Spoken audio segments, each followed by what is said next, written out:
আউযু বিল্লাহি মিনাশ শাইতানির রাজিম বিসমিল্লাহির রহমানির রহিম। আমি মোহাম্মদ মুস্তাফিজুর রহমান, প্রধান শিক্ষক, মুসলিম পাড়া নুরানি একাডেমি। মহান রাব্বুল আলামিনের নিকট শুকরিয়া জ্ঞাপন করছি যে এনআইয়া ফাউন্ডেশনের পক্ষ থেকে ওনাদের প্রতিনিধি দল আমাদের প্রতিষ্ঠান দেখতে এসেছেন।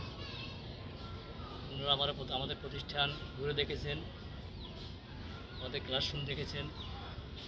সব কিছু দেখার পর আমরা এখানে এনআইয়া ফাউন্ডেশনের চেয়ারম্যান মহোদয়ের নিকট আমাদের একটি আকুল আবেদন উপস্থাপন করতেছি।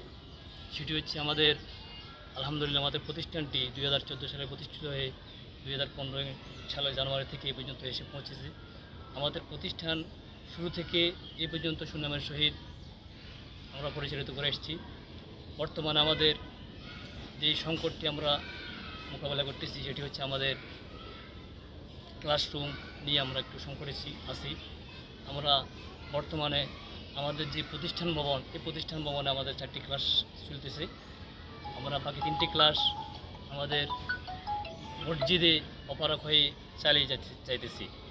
এখন আমার আকুল আবেদন হচ্ছে চেয়ারম্যান মহোদয়ের নিকট, উনি যদি আন্তরিকভাবে আমাদের এই ভবন নির্মাণের বিষয়ে একটু সহযোগিতা করেন, তাহলে আমরা আমাদের প্রতিষ্ঠানকে সামনের দিকে চালিয়ে যেতে, এগিয়ে নিতে আমরা সক্ষম হব।